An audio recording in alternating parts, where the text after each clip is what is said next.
Welcome back to the Hoops Temple Podcast, Sacramento Kings edition, joined by Jack as always, but special guest, the Dauminator, Mike Daum, SDS legend, South Dakota State, and played the last 2 summers for the Sacramento Kings in the Summer League. Mike, how you doing? I'm doing great. Thank you guys for having me on. Of course. Glad to have you. Now, I got a note. Watching the Summer League, I thought you looked fantastic. We were both really impressed. We're all in on the Mike Daum train. I thought you had such an impressive impact. I thought, and in the best way, when I first saw you, I thought you were Vezenkov, the Kings Euro signing, because I was like, there's no way that guy's not on the roster yet. No way. He's making all these blocks and he's hitting threes, and I'm all in. No, I appreciate that. It was a fantastic summer league, and I'm very thankful for the opportunity from the Kings, and yeah, it was definitely a summer to remember. For sure. Now, just to clue you in on what we're going to do for a bit, we're going to start with that Summer League stuff, some King stuff. Then I'm going to take a big step back and let Jack run some EuroLeague questions. He lived in Spain for a bit, has a more European following on TikTok that I don't have. Okay. So when I stop talking, that's why. But to start with the King specifically, mindset wise, were you focusing on trying to make that team, or was this an audition for any team or any league, or was this very Sacramento Kings focused? It's kind of complicated, but I actually was on contract at that time to come back to my team in Italy, and I moved at the end of last season. I moved my contract buyout from this past summer to the next year. So I was kind of going into the situation of, I'm just gonna kind of use this as a summer workout platform for myself, get to play against some high level competition, and kind of see what happens. And then, it turned out to be a really great opportunity for me. And I kind of knew that I wasn't going to be able to take anything that came from it, just because I knew I had my contract going back in overseas. But I definitely knew that kind of just getting on, the NBA radar again after being overseas for the past 3 seasons is definitely a good thing to recirculate my name in the mix. And I definitely think that it'll be something that helps me out going into this upcoming summer, where I actually do have a buyout again. So that would be a free agent at the end of this NBA season. Yep, exactly. Yeah. So once I'm done over here too, I think our season will get over around June. Then I pretty much will be able to get out of the current contract I'm in. We're rooting for you. We really are. I had found an article that said, and this is the title, it says one undrafted Kings Summer League player who could make the roster in 2023 and 2024, and it's Mike Daum.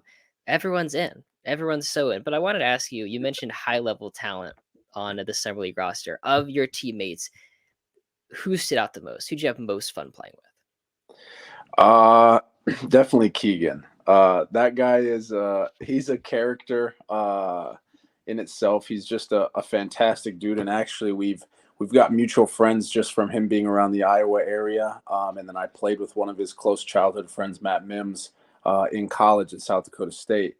But he was definitely just one dude that unbelievable to get a practice with, play against, see his skill set, his work ethic, and obviously his future is so bright. And yeah, that's definitely, he's such a great dude. And that was very fortunate to be able to, spend a little bit of time with him in this summer.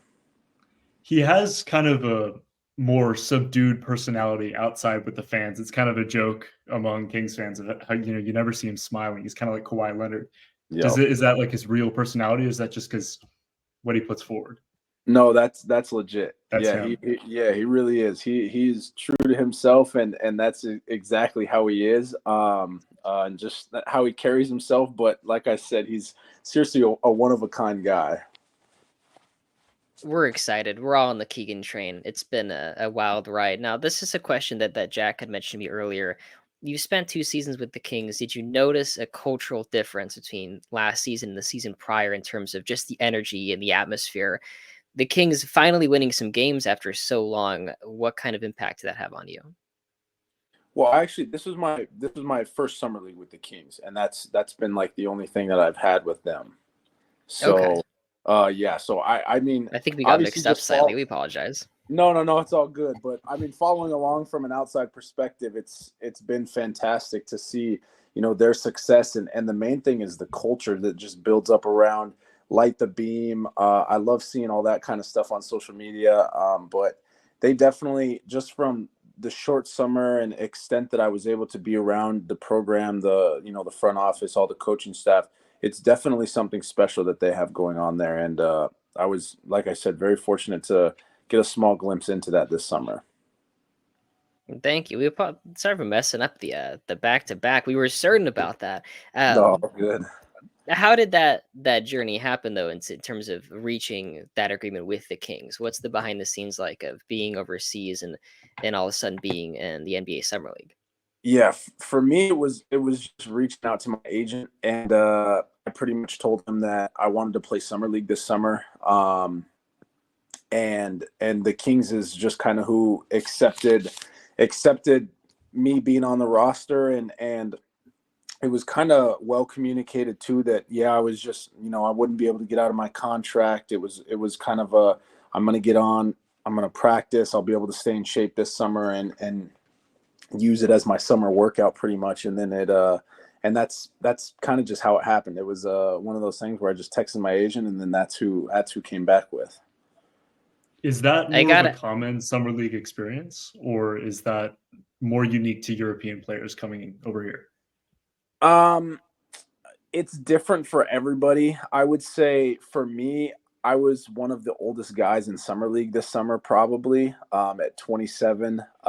Summer league is really geared towards all those guys coming out of college or the G League and things like that. And guys, even more so now, even from when I came out of college, it's really geared towards giving those guys who are already in the system, an opportunity to show themselves. But it definitely is a good spot for those European guys to come over and showcase themselves and have opportunities on certain teams. But I would say my situation was a little more rare, of just kind of hopping on a team and getting that opportunity of just being able to kind of talk to my agent and be able to do that. I gotta ask, is my article wrong? Because it says the one undrafted Kings Summer League player who could make the roster this season. Is that out of the question given the contracts? Do I have to contact? Man, no, it actually fake is. news going There's around. no way. Yeah, and it's funny because I had so many people reaching out to me about what's going on. Like, what are you gonna sign this and that? And I'm like, no, I can't. It's a complicated situation with my contract overseas right now. But no, I definitely. It was, like I said, it was a fantastic opportunity, and I had to explain that to a lot of people, a lot of my friends and family, the situation. We're heartbroken. We're crushed here, Dan. We were reading articles thinking we'd see you in the long run. Hopefully you can make your return to us. Now Hey, fingers crossed for next year. For sure we will. Looking at the summer league, what's the preparation like? Because you're already in overseas. Do you just hit the ground running straight into that, or is there a different level to this than usual?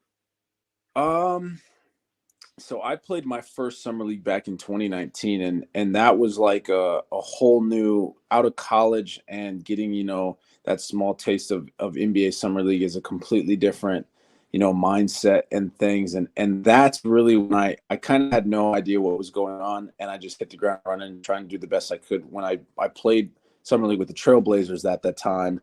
And then after that, I went overseas, and I've been overseas for the last 4 years. So kind of now I had that experience from before. I know the level of basketball that I've played overseas and the guys I've played against. So going into this summer league, it was kind of a breeze for me in terms of I had no pressure on me. I knew I was just going in and could hoop and enjoy my time and, hang out in Sacramento where I've never been before, and then be able to, have friends and family come out and watch me play in Las Vegas. So it kind of was just a no pressure situation for me. And I was in a really good headspace to be able to enjoy summer league, I think, on a different level than the first time I played in it. In terms of like your direct play style, going between the United States and going back to Europe, do you have to change your own personal style at all, or does the pace of the game really fix it for you? No, I actually feel very fortunate because I feel like the way I play and the way that I fit in a lot of systems, it's not hard for me to adjust.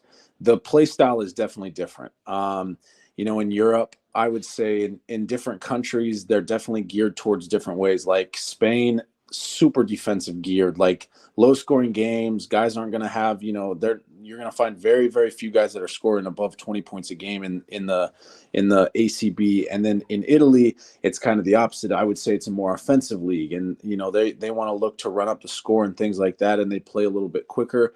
But the main thing is nothing is as fast and athletic as the NBA. So that's like the biggest thing. You just have so many versatile players that can play so many different spots, and there is still a small level of adjustment you have to get used to coming from Europe to the NBA. But like I said, I feel like I've had so much experience now that it's easy for me to just kind of jump in and get going with whatever's going on. Such a different pace and play style in terms of both leagues. It's really a great question to answer. I want to ask a more personal question. What's it like being a fan of basketball? And really, what's your favorite team, and how do you hold on to that fandom playing professional basketball? I have a couple favorite teams. Obviously, growing up watching basketball my entire life, I love it. I can't get enough of it. And I actually, surprisingly, I don't follow along to basketball as much as I used to, just because it actually is very difficult in Europe. And then you're messing with VPNs, and then you have to figure out how to bring up college games. I would say it's more so watching professional games. But I still follow along with my college team. I never really had like a favorite NBA team when I was growing up. The closest team to my hometown was the Denver Nuggets. But I didn't really follow that much either. The main thing I do now is just I follow along with the teams who I had some college teammates who currently play overseas. I follow along their seasons and things like that. I couldn't necessarily say I have a direct favorite sports team that I'm super dedicated to and follow along with. So I totally get that. It's almost like you're too close to the sun in a way. You're so close to those areas. It's tough to be a true fan.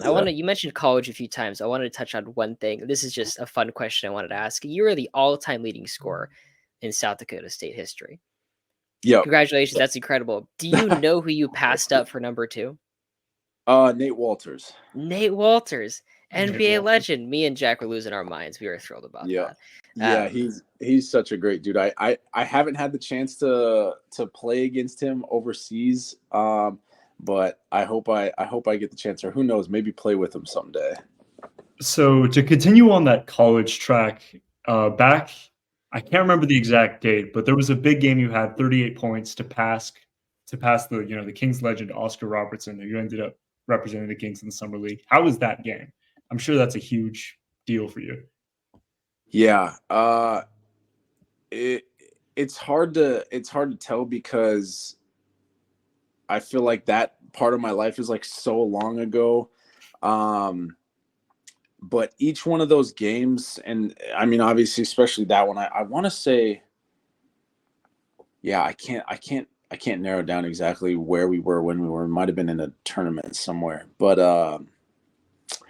I have so many like people to thank for helping me get to that point. My coaches, my teammates are obviously like the main ones, because in college it was the teammates I had and the coaches I had, I feel like is so rare that everyone just clicked. We worked well together and we won games. And that was like the big thing, is just winning the summer league tournament. Because at South Dakota State, you had to win your conference tournament in order to make the NCAA tournament. But no, each one of those names being able to pass the list, Oscar Robertson, Larry Bird, like those guys, it's incredible to be honored on a list like that. But I definitely feel like right now it's still surreal for me to look back on and see that. I feel like once I get older, maybe I'll look back and be like, oh, that's pretty cool. But as of right now, I'm kind of just like, that's awesome, but I don't think too much about it.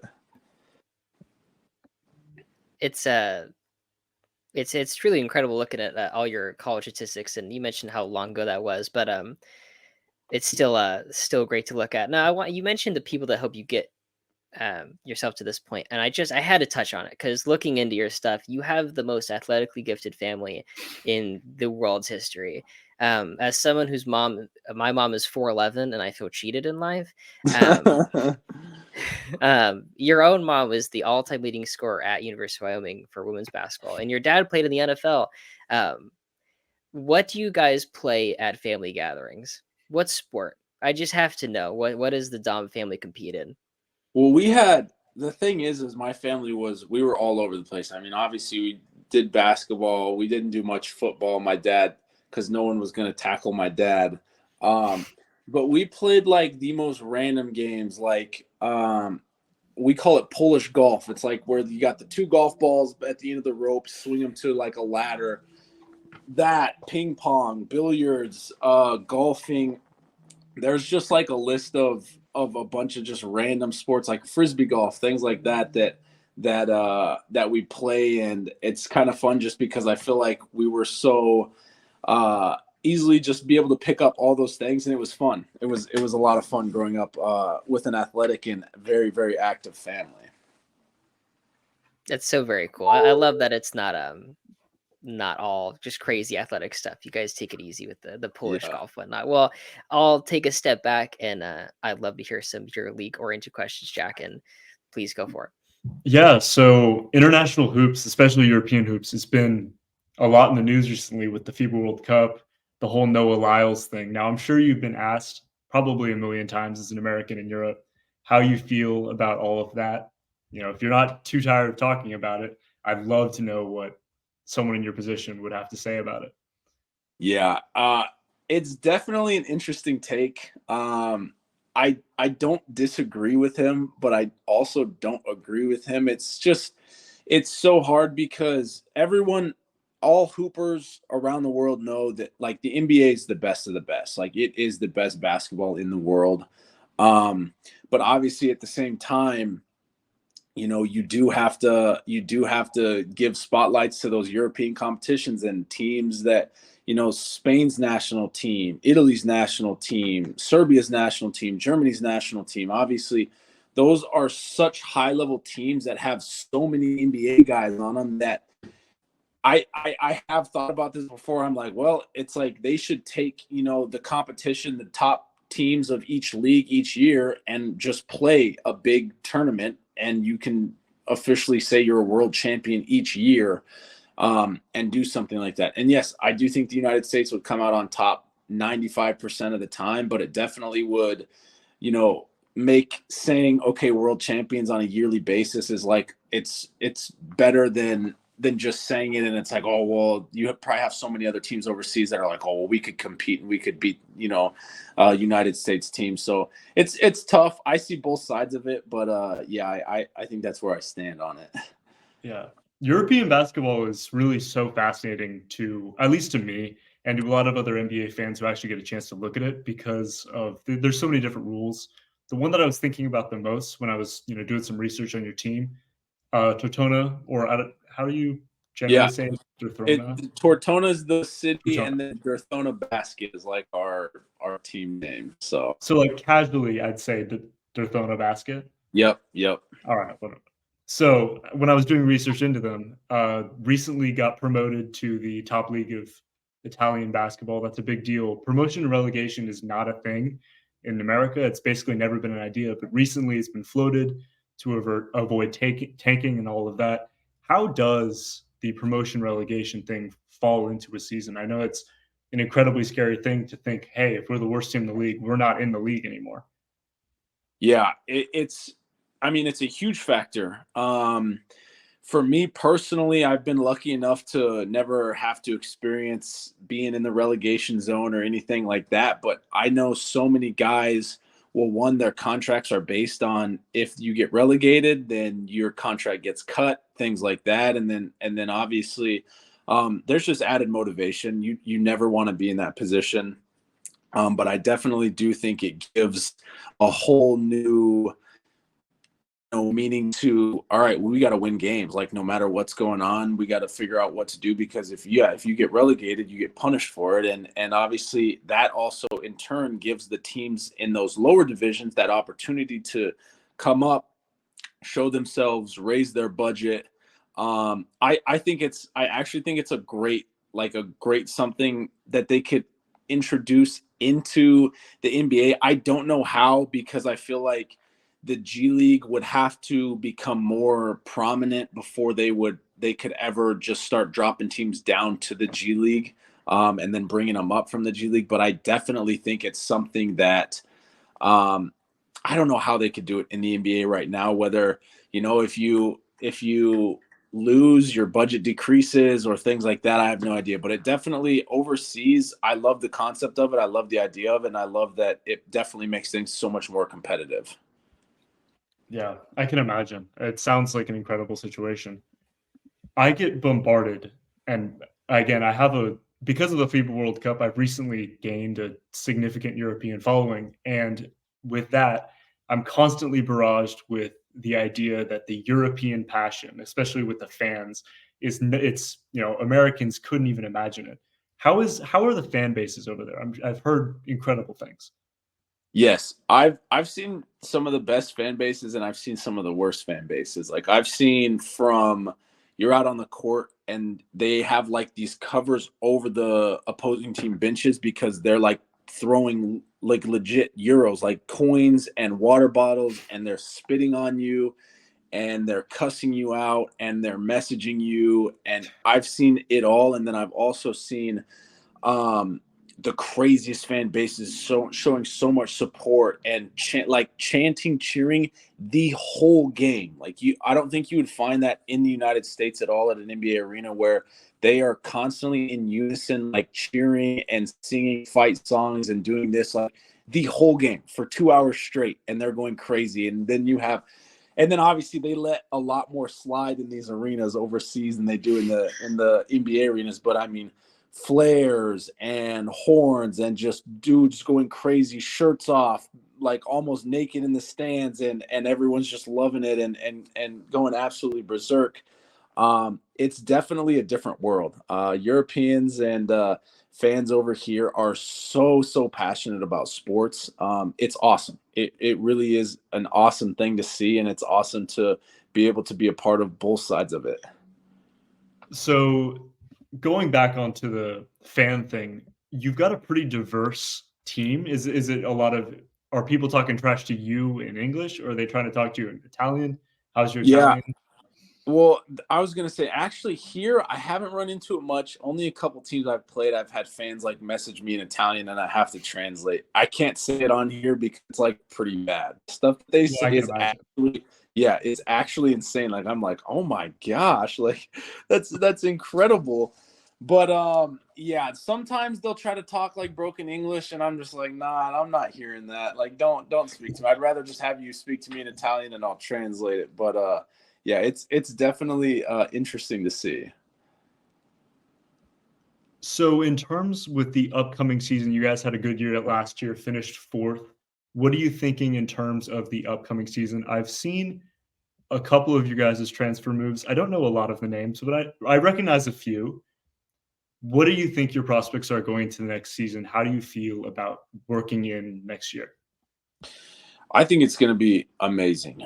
For us, we actually changed a lot. I think we only brought back 4 or 5 players from last year's roster. So we kind of had a total revamp, but so far from preseason games to our training camp, our guys are fantastic, amazing.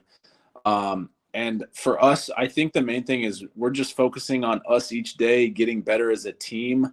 And we're kind of just going to let our play do the talking this year. I don't want to say anything or jinx anything for our season, but I definitely have a lot of confidence in us. I think it's going to be a special year for sure. Is there a teammate that we should be looking out for? Is there someone who's, up next going to have an incredible year? Someone you want to highlight? I think a guy who's going to step up, he's an Italian dude. His name is Tommaso Baldasso. Incredible name. Really incredible name. But he's a shifty little Italian guard, and he's got a strap. And I think he's gonna. I call him the dark horse. Like, he's gonna be a dark horse for us this year, and I think he's gonna be a really good player for us.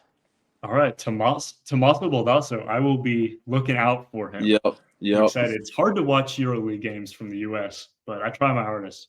That's one thing, and I've tried talking to my agent, because I think my agency Octagon's actually been working with the Spanish ACB is the name of their league and EuroLeague now in streaming more games more easily to United States channels, and I wish it was a thing. I wish it was as easy as being able to just flip on and watch reruns, because I can't tell you how many people and fans that are like, how can I watch your game? And I'm like, oh, well, you have to sign up for a VPN, then you have to sign up for this Italian network account, and then you have to have an Italian credit card in order to even sign up for it. And I'm like, it's virtually impossible. And I wish it was one thing that was easier for like fans and family back home to be able to tune in and just watch, people overseas playing. Yeah, I can imagine. With that being said, is there any sort of an NBA fan community in Europe at all? I mean, I'm sure there are some, but is it typically mostly EuroLeague as opposed to people watching the NBA? Yeah. I mean, EuroLeague is definitely like the main thing. But you do see a ton of NBA jerseys walking around here all the time. I mean, you mainly see like LeBron James, Kobe Bryant, Luka Doncic, guys like that. But no, there's definitely a huge following of NBA fans in Europe. Just because you have so many prospects now from overseas that are coming into the league. So you definitely have a huge fan base that follow the NBA from Europe. All right. Well, that's good. I am boring Aaron to death with my EuroLeague questions. I'm sure I'll let him come back into the fold a bit.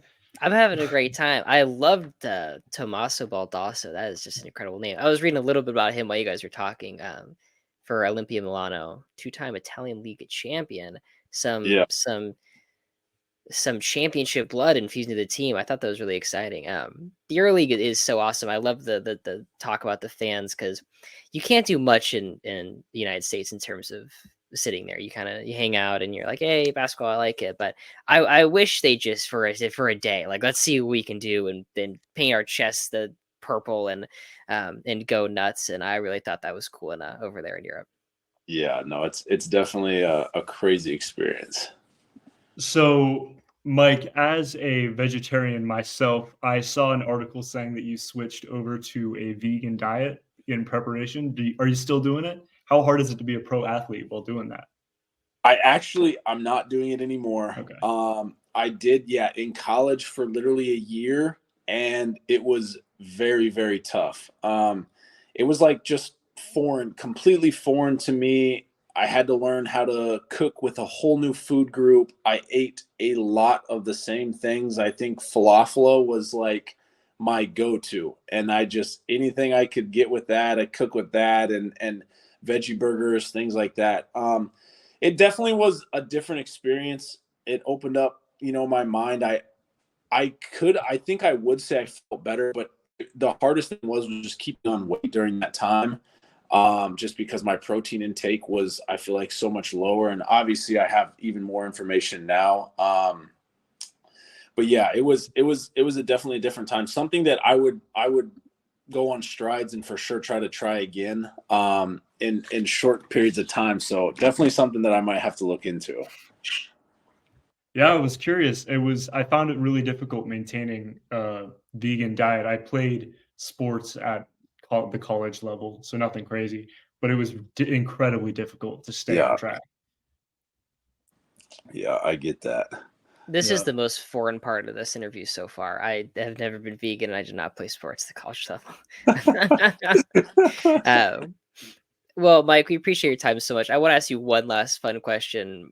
Growing up, throughout high school, throughout college, is there an NBA player you have tried to model your own game after? I would say Dirk. Dirk was like the guy for me. He was the only NBA championship T-shirt I ever bought was when Dallas Mavericks won the championship. But yeah, Dirk was like, for me, somebody who I saw that was ahead of his time. He was tall. He could shoot the crap out of the ball. And I loved the fadeaway, and I got into a lot of trouble with my mom during my 7th and 8th grade years when I would fade away in the game, and she would call timeout and rip my head off because she was like, you're not playing professional yet, so you can't fade away yet. But yeah, Dirk was definitely like one of the idols that I had growing up. Watched a ton of film on him. So your mom used to coach you? I hate to take away No, from this, yeah. but... So she used to coach like my young traveling league team from when I was like a 4th grader, and then she coached me throughout junior high, also 7th and 8th grade. So yeah, that was an awesome experience, and all my friends, literally to this day, still call her Coach Daum, which is a cool. Yeah, it's very, very cool. That's sweet. That's cool. That's incredible. High expectations, I'm sure. But the Dirk fadeaway is something everyone at least has tried to practice one time.